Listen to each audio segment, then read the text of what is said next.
Broncos country, what is going on, everybody? We're back here talking about the Broncos' third straight win, first victory over the Raiders in like 4 seasons or something crazy like that.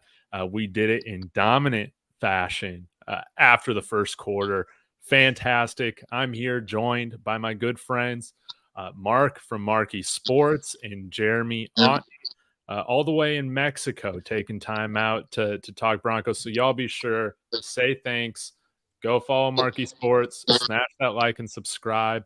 But let's go ahead and get started with our instant reaction. Mark, we'll go to you first. What did you think of today's game, man? What was this game about for you? Oh man, it was everything I could have ever asked for it to be. I mean, the first half was a little bit scary at times. But anytime you get a chance to beat the Raiders, especially, it's always it's a fun week leading up to the game, and it's always amazing when you can beat them at home. But this year is even more special because it was Alumni Week. Those jerseys look fresh. Um, they beat us 8 times in a row. This is the first time we've actually ever beat the Las Vegas Raiders in the history of the Broncos. That's Since they right. moved to Vegas. And so obviously it's good to get that monkey off your back, but oh man, it's great. And I love it when you beat them so bad that they switch quarterbacks. It was just a great day. It's a great day in Broncos country today, man, and I'm feeling pumped. How about yourself? What are you thinking, Jeremy? Totally agree. I mean, it almost feels like I can't even remember the last time we won. That's how long it's been. And then as soon as that game, the way it started, it was like, here we go again. What is the deal? Why do we always have to deal with these guys doing this? And being here in Mexico, I literally made a special request to have the sports bar open 3 hours early just so we could watch the game and all this stuff. And of course, can't get away from it. There's a bunch of Raiders fans all talking trash, all this. They're being so loud. And then the way we started was so frustrating. But man, how good. I was telling the other Broncos fans that I met here, how good. I mean, it's just those jerseys and Bo Nix in those jerseys. It just felt right, It's just it was like if we're gonna wait 4 years to beat the Raiders. I mean, it was the perfect combination of new jerseys, Ring of Fame week, Orange Crush, all of it. And man, that was just beautiful. Sure was. Yeah, I love the jerseys. I love the way it just really popped on the field. And I think you're right, Jeremy. This was the right way to break this streak. Mark, I want to get your thoughts kind of on that first half, man. Obviously, falling into a 10-0 hole. I know that I said earlier on my post game with Let's Talk Broncos, dude, I felt like we were watching Rich Gannon, Josh Jacobs back there. We're dealing with Travis Kelce, Moss, and PJ Locke. Man, what did you think of those first few series, and then how we responded after that? Yeah, no, it immediately made me open the bottle of tequila that I had in my bar. Literally, that's exactly what I did. I had a little corner of it left. I was like, I'm gonna start with this, and hopefully, I'm done with it. But yeah, man, I mean, it was kind of the same thing. Like in years past, all those times we've lost to the Raiders, it's not like they've ever been really good. But we made Jimmy Garoppolo look like Tom Brady when he played against us, and then we made Aiden O'Connell again look like Tom Brady. It always is just annoyingly weird like that. But kudos, man. A big kudos to Vance Joseph in that defense as usual, but his adjustments and how they just kind of settled in. Mm-hmm. Obviously, that Pat Surtain 100-yard interception to the crib helps, but he, you can tell that they kind of felt out what they were wanting to do, and then that was it. They got stifled completely, and it was a wrap. So, yeah, definitely nerve-wracking. When I was done with that first glass, by that point, we had almost, it was tie game. So I was like, all right, and then they kept me sober the rest of the time, so it was good. But yeah, it was scary, man. But nice to see the team battling. They've shown that they have that grit, and they showed it again. So you gotta love that. Mm-hmm. Mm-hmm. And Jeremy, what happened? What happened during that pick six, man? At the resort. Man, so the Raiders, it was so beautiful because it was my brother-in-law went to go get beers next door, and all of a sudden they're driving. It looks like they're about to score. That's at least a 10-point flip of a play because they're at least going to get a field goal there, if not a touchdown. And, you're worried about that flag because you're just like, what are they going to screw us with now? But, yeah, it was beautiful. And then they all cleared out to just go to the bar after that, all the Raiders fans. Speaking of tequila, going to the bar, I told you if we won. Yes. I love it. Oh man, I wish I was there, dude. I wish I was there with you, man. Cheers, though. There you go. Yes. I Gotta love have it. the lime slice. Yeah, I had to do it. I love it. I was like, let me get one tequila shot, por favor. And I'm walking around. But yeah, man, that was it. That was the turning point, obviously, of the game. And it was so huge to get points right before the half to go into the half with a lead. I texted you guys. I was like, I have no idea how we're going into the half with a lead after that first half. It felt so horrible. But then we were getting the ball back. And, I think that just was like, that let the Raiders kind of think to themselves during that time, like, are we about to, Raider again? And it just took the momentum out of their sails, I mean, if they would have went into the half at like 17-3 or even 13-3, that would have been way different ball game. But the fact that we went into half 13-10, I mean, that was so huge. So huge. And man, Pat Surtain, that's why you pay your players, your best players, to make plays in the clutch like that, to turn around games. And if you go back and look at that play, I mean, also big, like Mark said, kudos to Jonah Ellis making that play. I mean, putting the pressure on him and then having the presence of mind to go down and make that block, which he didn't get called for, thank goodness, because it wasn't, wasn't a hold or whatever they're going to call. But Pat Surtain just sticking on his man, and I think Gardner Minshew just felt like, oh, I got to make a play here, and he panicked, and he had a Gardner moment. And sorry if you can hear that. There's people. Oh, it's good. But yeah, I mean, it was just like that play just turned it. And then, Pat Surtain to get the second pick, Riley Moss to join the party, all that stuff. It was just beautiful. It was fantastic. I want to read these comments here. Fellas, I believe the Denver defense should be hailed as Supermax 23-hour lockdown. And he also said the White Ranger got his first interception. Jeremy, I was talking with Mark on backstage before you showed up. We were discussing the nickname, possibly, Salt and Pepper, because we got Pat Surtain, who's definitely the most elite, best corner in the NFL. But yeah, Riley Moss is definitely the most elite white corner in the NFL as well. So Salt and Pepper, whatever. We got a fantastic duo.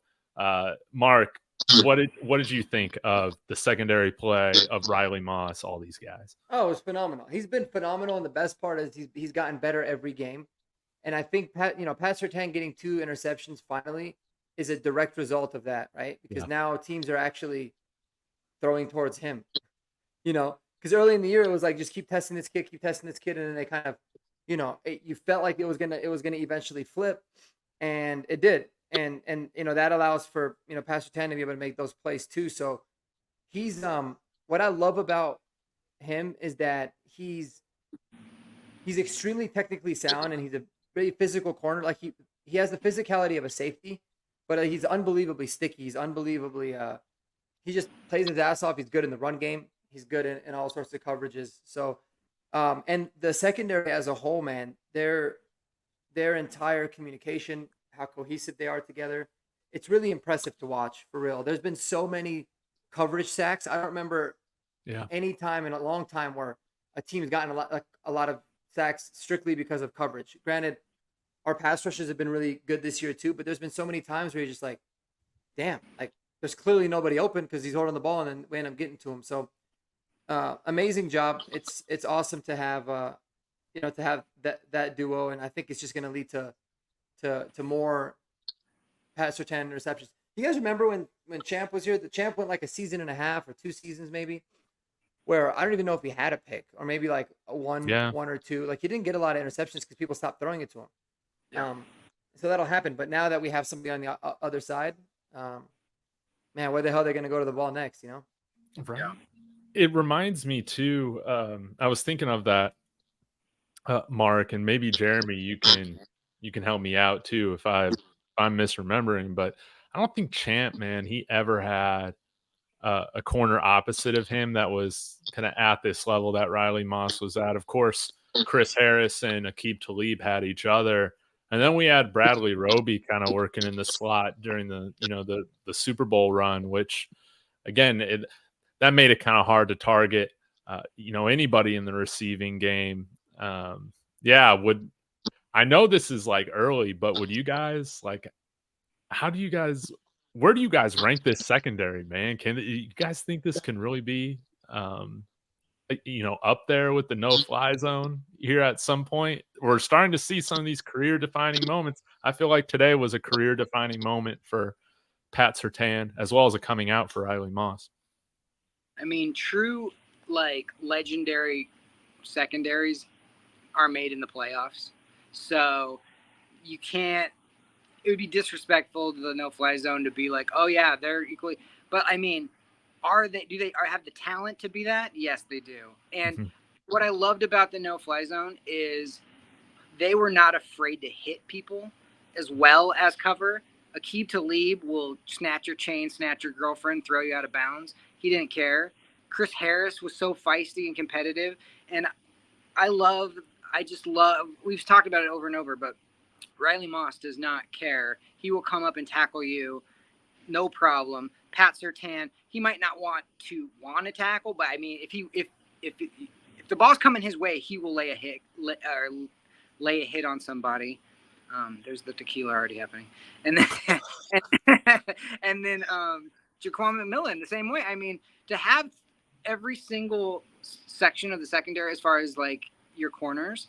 Now it'll come down to the safeties. I love the intensity of Brandon Jones, and PJ Locke was a little maybe over aggressive in some spots. Going back and looking at that one play, the touchdown from Bowers, yeah, I couldn't tell. It almost looked like Bowers might have pushed off because there was like this.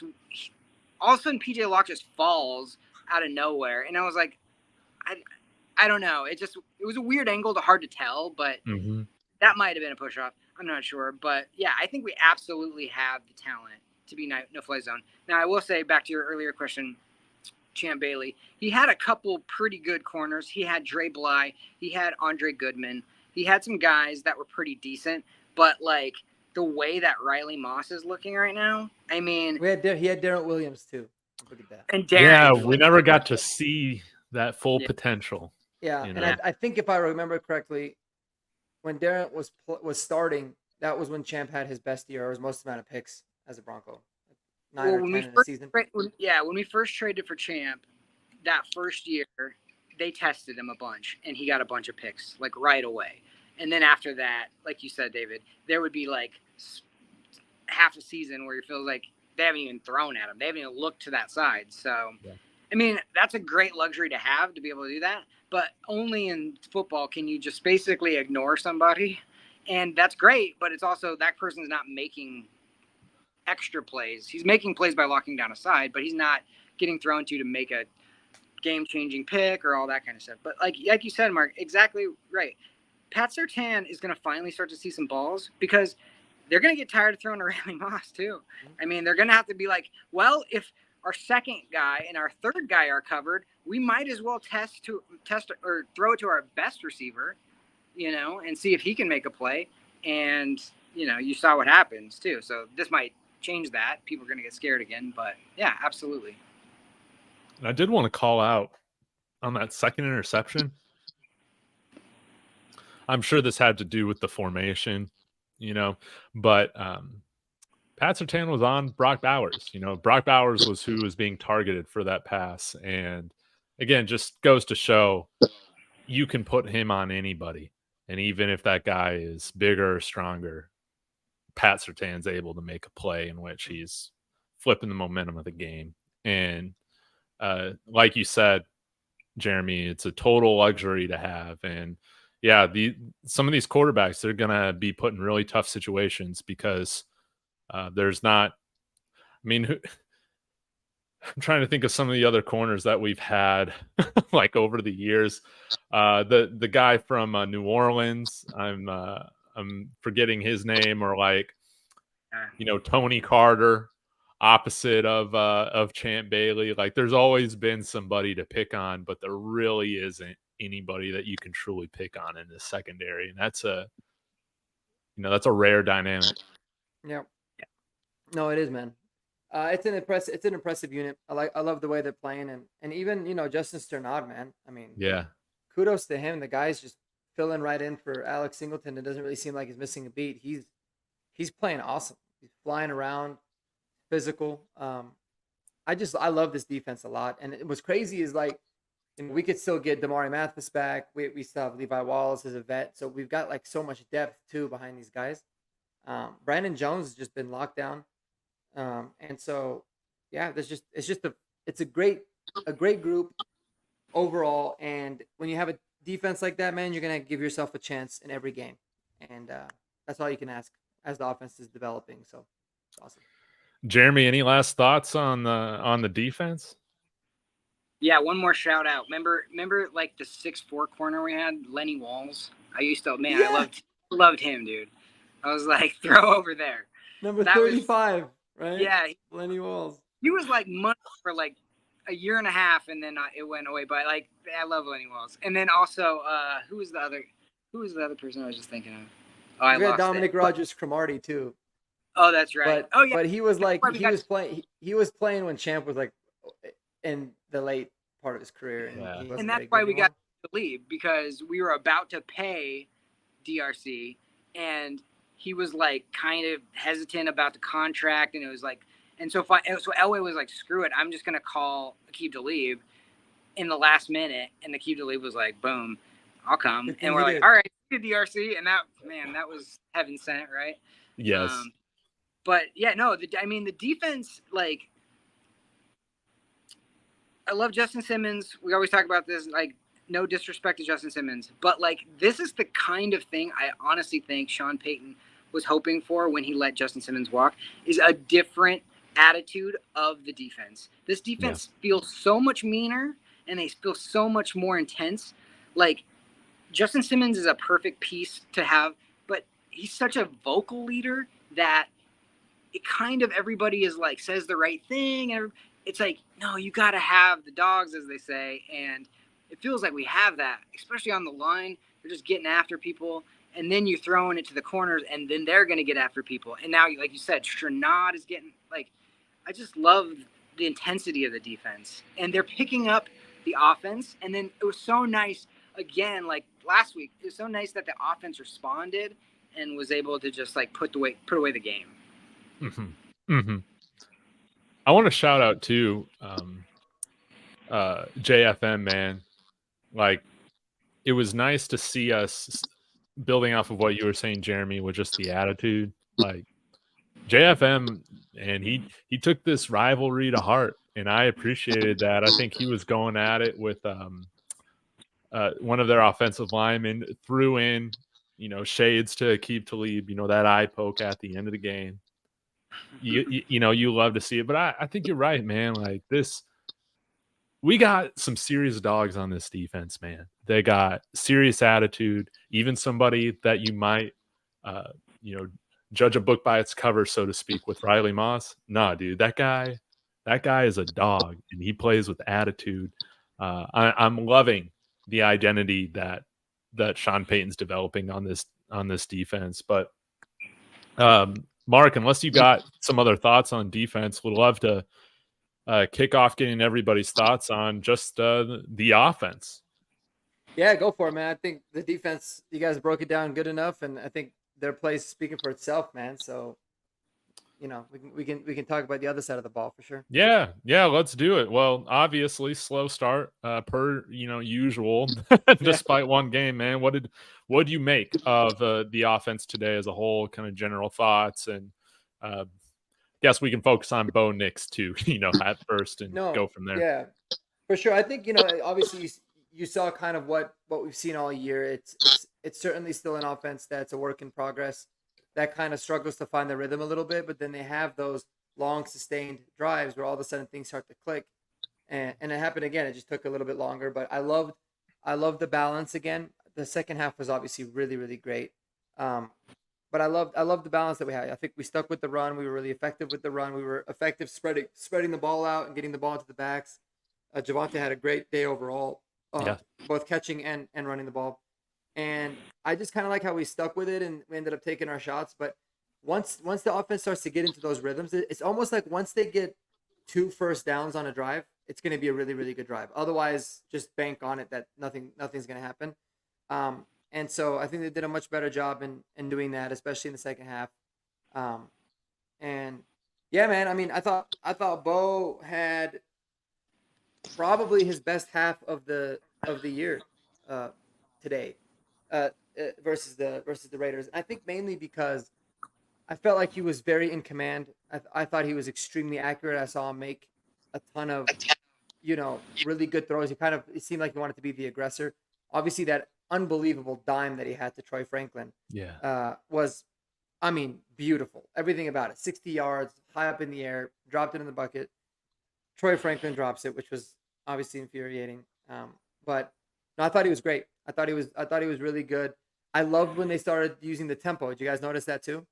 When they went into tempo, things just started to flow better, and it almost put the defense on their heels. So I'd like to see that a lot more. But no, I enjoyed it today. There's still a lot that I want to see from them as a unit. But man, if you guys don't, if there's still Bo Nix haters, which I know there's a lot of them out there, and then you saw that sideline interaction that him and Sean Payton had. If you don't absolutely want to run through a wall for that guy and love that dude after that, then you're just a flat out hater, because that was the most refreshing thing that I've seen, and in my opinion, something that is not just season defining but career defining for Bo Nix.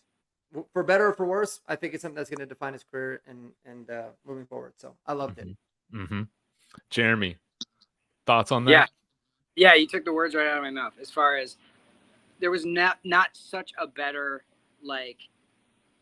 parallel of 2 different quarterbacks, of 2 different personalities, of 2 different people, of Russ getting yelled at on the sideline last year and just staring and not doing anything, and today Bo Nix chirping back. And okay, so there was an interview with Drew Brees this last week. I forget who it was with. It was maybe Dan Cowherd. Patrick. Yeah, I talked about it on. Cowherd. About that, yeah. Okay, yeah. So, and he said in that interview, Bo Nix needs to give it back to Sean Payton. He needs to rid him back, because that's the kind of guy he is. And I love that about Sean Payton, that he's like, no, it's my way or the highway. It's like, no. He wants someone to push him, and they push each other, kind of a thing. And to see Bo Nix being super animated on the sideline with Sean Payton compared to last season, what we saw, as soon as I saw that, I was like, oh, he's about to go off, because that's just the right temperament you need. And if you saw, I think it was Dave Webb who was defending Nix of what he was saying, right next to him. So as soon as that happened, you had that pass. I love the fact that he was looking for Franklin deep. He dropped, like you said, dropped it in perfectly. Didn't make the catch.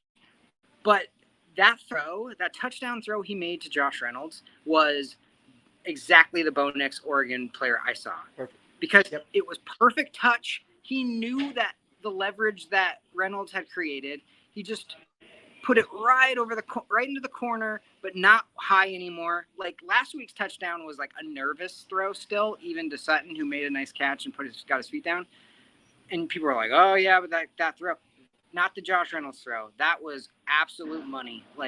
He knew exactly where he was supposed to be. He put just the right amount of touch, right amount of loft, did not try to overthrow him. And as soon as I saw that, I was like, oh, he's here now. That's Bo Nix is feeling comfortable. And, I get you're going into a team with Sean Payton and he's a genius and all this stuff, and I hope he drafts him and blah, blah, blah. This is the first time when live bullets are happening. when Sean Payton's saying one thing and Bo Nix is saying that's not what I saw or whatever. I would like to know what they said. We might not ever find out, but you could tell like Bo Nix saying yes sir, no sir. Those days were like, no, that's not what happened. This is what I need to do. Blah, blah, blah. Those days were over, and then Bo Nix went. And when you're to the point where you have full confidence from your coach to be like, this is what I'm doing, and I'm going to go do it. I think in the press conference, Sean Payton called him, he has a little Ferris Bueller in him, which was an interesting comparison. But, like, Ferris Bueller, you know, when he was going to take a day off, he was going to take a day off. You know what I'm saying? So Bo Nix is like, look, I know what I saw. I'm going to go do it. And I just, you know, like you said, it could be career defining for him. This could be the moment when he was like, he kind of took control of the quarterbacking position for the Denver Broncos for a long time. Mm-hmm. Yeah. And what do you think, David? Yeah, I loved it, man. I immediately just thought of like, wow, this is quite different than what we saw last year with Russell Wilson. And again, I think there are a handful of different reasons why that interaction last year didn't look like what we saw today. But I think, again, it just shows Bo Nix has that confidence. He knows the plays. He knows what he's seeing out there. And whatever it was about, not totally sure, but you love to see that dynamic. I think when you see that kind of stuff, it's healthy.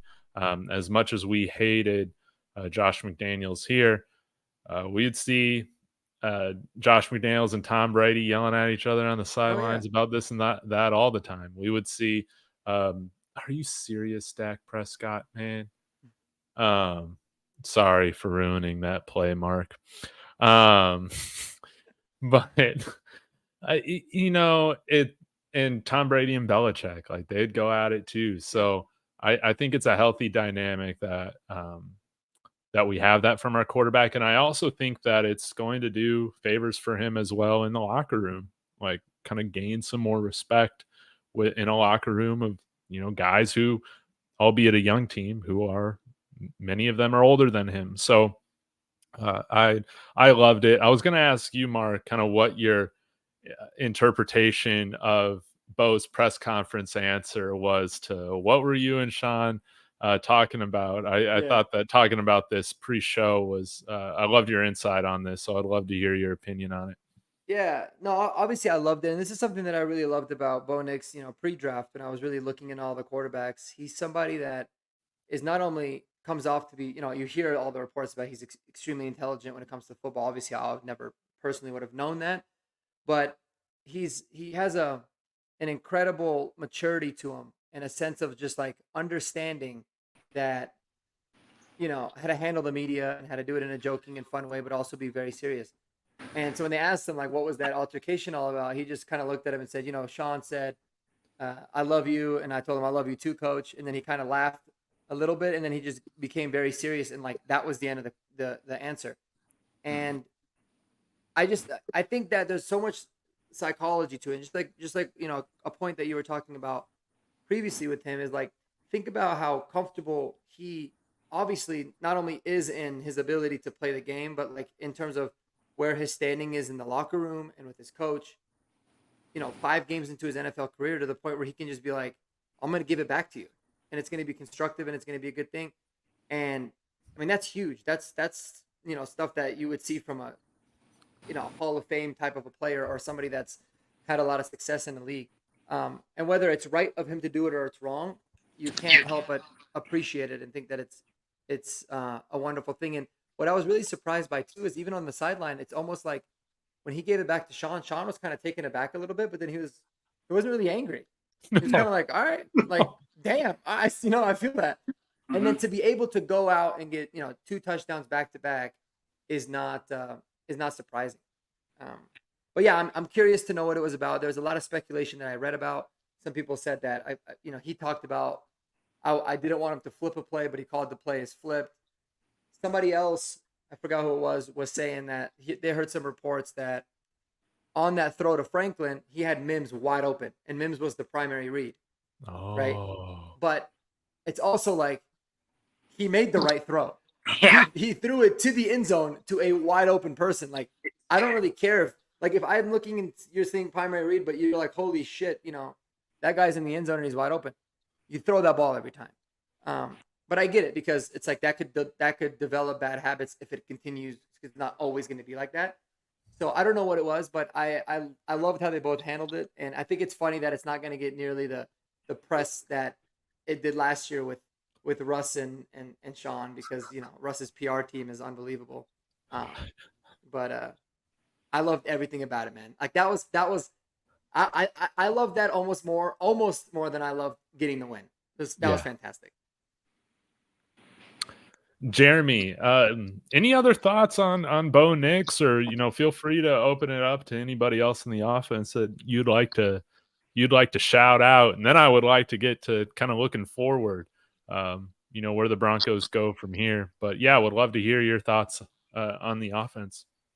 Yeah, I looked at the box score afterwards because I was just curious of what he ended up with. I think it was like a little over 200 yards, 2 touchdowns, no picks. I can't remember what his completion percentage was. It's like 73. Yeah, it's pretty good.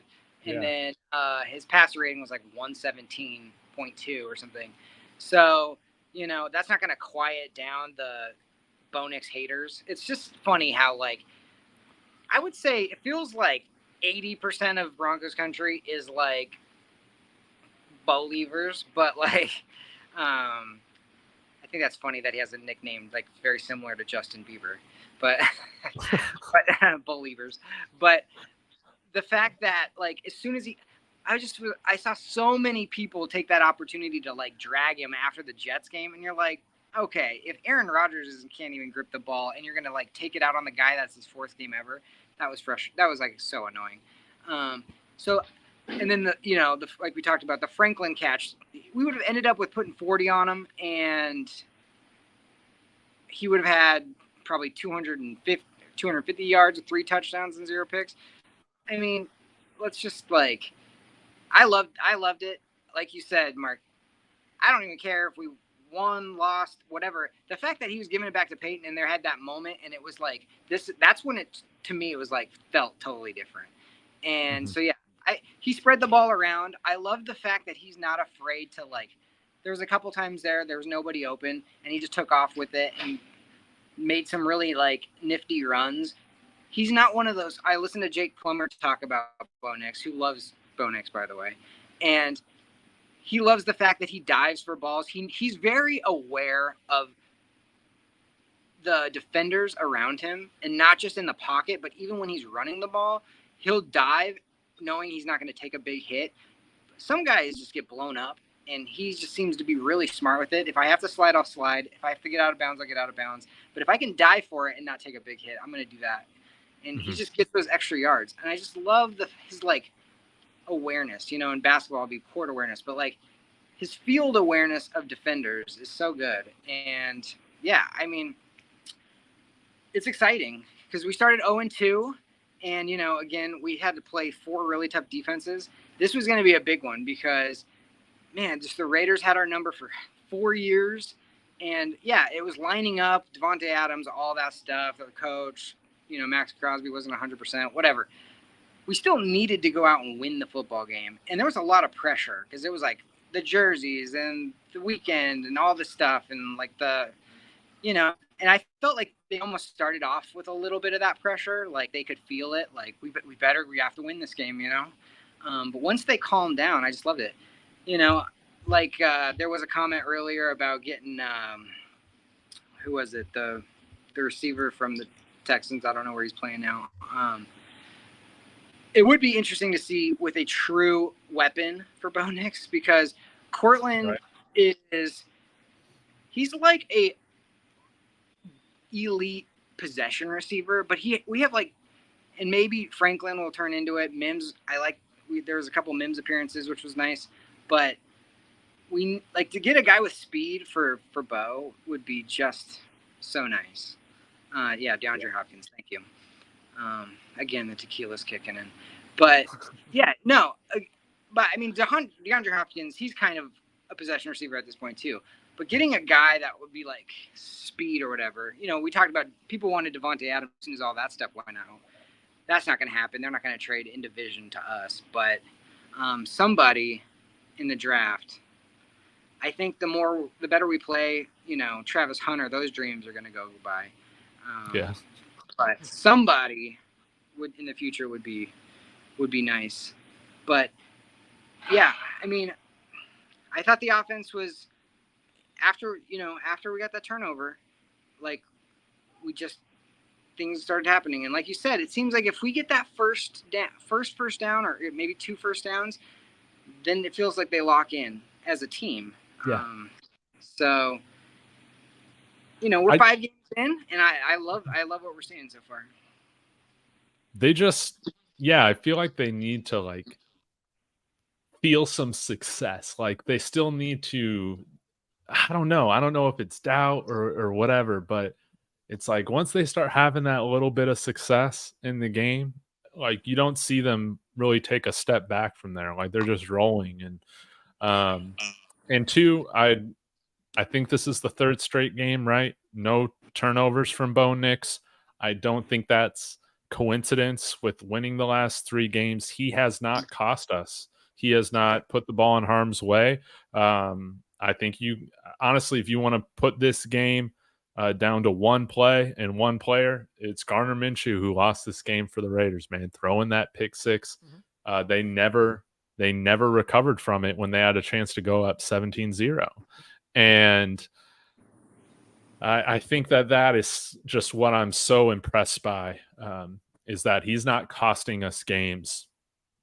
And I do feel like he has played within himself in this offense. But, I'm wanting your guys' thoughts on this, and I guess this will kind of be a both-and type of question. But when you guys look at the AFC right now, how are you guys feeling about our playoff possibilities? And I think we're all of the frame of mind that we would like to see some more talent on this offense. Personally, I don't want to see this defense wasted. We've wasted so many years of having a good defense without an offense that could, have a heartbeat. I would love to show some confidence behind this defense and your rookie quarterback and go and get a new weapon and hopefully make a good playoff push. But I'll start with you, Mark. Kind of what are your thoughts right now on this 3-game winning streak, and what moves, if any, would you like to see the Broncos consider? Yeah, I mean, I think it's obviously a huge positive. My favorite thing about the win streak is that you've been able to continuously develop the guys and winning. It's the best combination, right? If you had to choose. And I think it's huge. And I think that there's a lot of young guys that are developing that I really like, that could be future players. I think that there needs to be more. I think that, I mean, I'm just kind of at this point like sick of the excuses that Sean Payton keeps rolling out. But why Marvin Mims isn't getting 10 to 15 touches or targets or whatever opportunities in this offense blows my mind, because it seems like the rare times that he does, good things happen. 17-yard run, right? He has a punt return. He almost takes it to the house. The guy has something to his game that nobody else on this offense has. And yet he keeps using the excuse of like, oh, well, we need to have more plays on offense so that we can get to the plays that we have, drawn up for him. It's like, well, then move those plays backwards and run those earlier, And I think somebody had said, DB94 had said, Vele as well, 1,000%. Vele is the other guy, right? Why aren't we getting him going also? Like, I'd like to see some more of that, because I feel like before we look outside of, in the trade market or whatever, we still have to remember that we are a franchise that is, in a way, rebuilding. We're trying to revamp the culture. And so trading for, big name guys or immediate impact guys doesn't necessarily fit with the vision I think that this team has. I think they want to build as much as they can within. If they have a very successful season or they overachieve, then that's a completely different story in the offseason. But right now, it's like you need to exhaust all of your options before you can know what direction you need to go. And so if you're asking me, I would like to just see them continue to do the thing. It seems like they're starting to find a little bit of a groove of like, hey, if we have a play, we need to get 7 yards. This is the plays that we run. If we need to be more effective in running the ball, this is kind of the way that we do it. So you're starting to see a little bit more of that. But just like we had touched on, I think it's the consistency aspect. And yeah, just try a little bit of new things whenever possible. But it's also tough because like you're like what they've been doing is they're winning, so you obviously your goal is to always win. But I would say that that's probably my biggest takeaway in terms of the whole AFC. Man, it is a lot more wide open than you think that it is. Yeah. You look at the top AFC contenders or whatever the rankings are going to show, because of the way the Broncos defense is playing, because of the way that we've kind of been able to run the ball a lot better lately. We would be competitive with any of them, in my opinion. Now, do I think that we would win, or do I think we're for sure a playoff team? I mean, hell, it's way too early, but I think that we are absolutely trending in the right direction. No doubt about it. Same question to you, Jeremy. Yeah, as far as playoff stuff, I mean, I hate talking about the playoffs like 5 games in, but at the same time, like, you have to look at your schedule. You have to look at the teams that are coming up. Right now, we're in a nice window that if we get into a groove right now, and I mean, we rattled off 3 straight wins, but like, Chargers are vulnerable. We can beat the Saints. There's like some teams before we hit that Ravens Chiefs, like in the middle there, that why not? Why not us? Like everybody, we clawed our way back to 2-2, and everyone was saying if we can get to 2-2, we'll be in pretty decent shape as far as the rest of the schedule goes. And we did that, and then we took care of business today. I think today was a nice mental hurdle to get over. Like, yeah, we all felt going into this, we should win this game. But like winning this game and actually going out and doing it are 2 different things. You know what I mean? But nice, got a little. It's like action packed. But I mean, like you said, Franklin's young, Vele's young. All these players are young on offense. The chemistry is going to take time. You're not going to just draft a guy and be like, hey, microwave all this chemistry that they're going to have. Like some of the best duos take years to like come a thing. So, I think they're trying all these different combinations out. They're trying different plays. We all want Mims to see the ball more, like you said. Vele, I don't know. I guess they just want Franklin for the speed right now. I'm not sure. But, yeah, it's interesting. I just feel like I like this team. I think this team really likes each other, like we've talked about.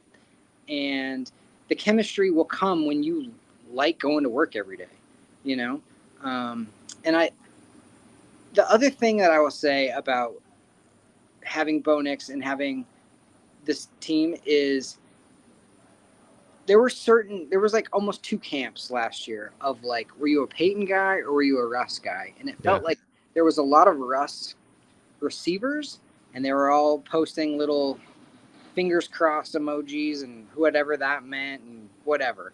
And you had Judy and all these, all these different, you weren't sure where everybody stood. And with like the way that Steelers were, or I'm sorry, the Seahawks were, they didn't love Russ. So it was like, do people really like Russ? Do they not like Russ? Whatever.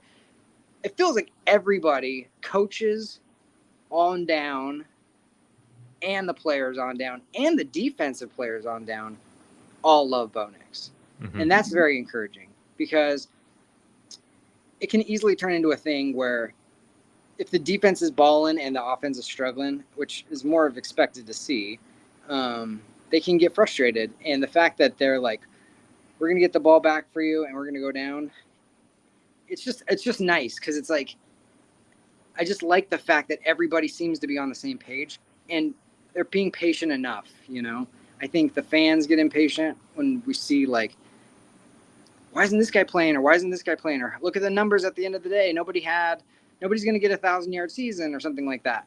But the fact that all these guys like playing together is very, very encouraging. And that's when you can go on these runs and actually make the playoffs. Teams that you're like, honestly, the Texans, and we talk about CJ Stroud last year, But it was more than just him playing well. It was the fact that everybody bought into him and were like very excited that they're like, oh, we went from being like a laughing stock for years to now, why can't it be us? Because we have this one guy that can like lead us. And if you hit a leader, not just your coach or your coach and your quarterback, and then your defense is holding up their end of the bargain, yeah, I don't see why we shouldn't be optimistic about what we can do this year. I love it. I agree, Jeremy. I wanted to point out a few comments here from DB. He said, I agree, Marky. Historically, if you have a receiver who has punt, kick returner, they have been used as the speed receiver option on offense. And I think with that combination that we saw, that route combination with Mims and Franklin, well, at least we had Franklin open. Now, I guess we'll see on the All-22 if Mims was also open. But yeah, imagine that, like putting our two fastest receivers out there and causing the defense, to stretch out, to have some issues covering. Similar to Riley Moss, like we didn't know what we had in him this year, as you pointed out, Marky. We don't know what to do until we know what we have with some of these guys. I'm encouraged by the fact that Troy Franklin is on the field. Kudos to him for that 20-yard catch to set us up for that go-ahead field goal at the end of the first half. But yeah, you do want to see more. Maybe Vele is still kind of nursing that rib injury. Maybe that's why we haven't seen him active, because to me, it just doesn't make sense of why we haven't seen him with how he was week one outside of injury. Again, I think this is another great comment from DB. To perform the way they have with $76 million dead cap is impressive, and it takes good coaching. You got to find guys that are cheap, that are undrafted guys, that guys that are going to be doubted, and we've done it on both offense and defense. Jaquan McMillan, Dondre Tillman, had some more good snaps today. So I would love to see the Broncos go get a weapon. I doubt Kyle Pitts is going to be traded after the game that he had for Atlanta. Yeah. But it would be nice to just have some sort of other threat. I know that we're about developing talent here, but I'm just greedy, man. That's really what it comes down to.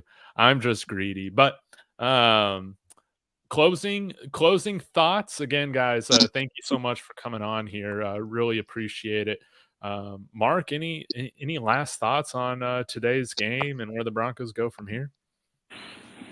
Yeah, man. I mean, I would say let's enjoy it. Again, it's nice to see you three on a third time in a row after a win. I love starting the pod off with you wearing that hat.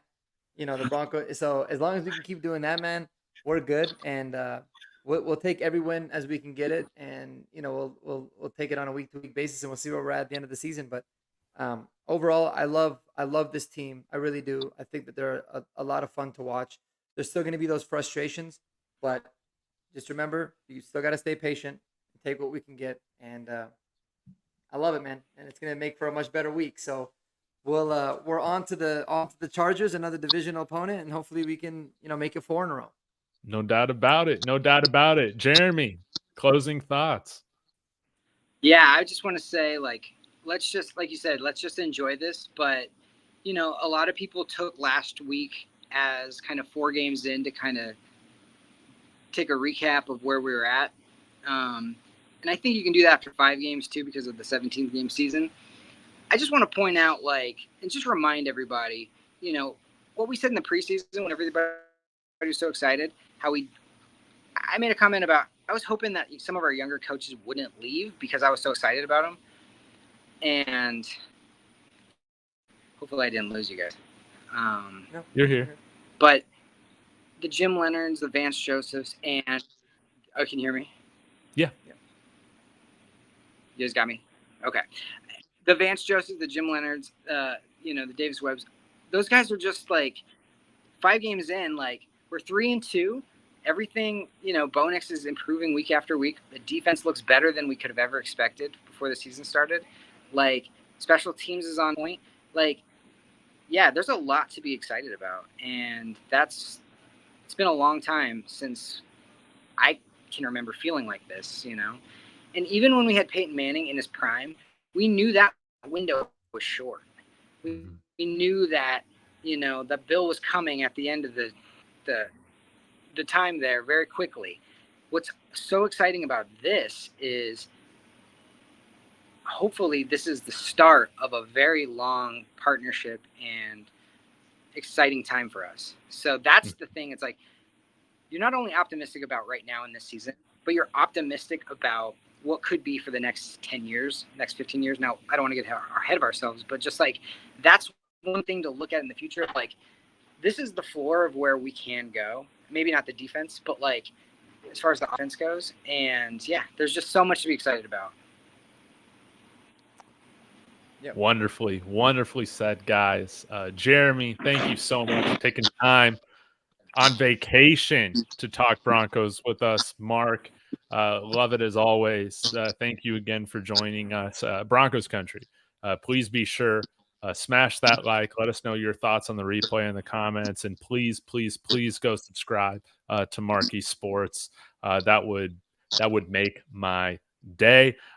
We will be back next week, hopefully, to talk about another Broncos win. Let's make this thing 4 in a row. Let's be 1-0 this week, 2-0 in the division, and let's continue this thing, keep it going. So thanks again, guys, for checking in, and go Broncos. Go Broncos.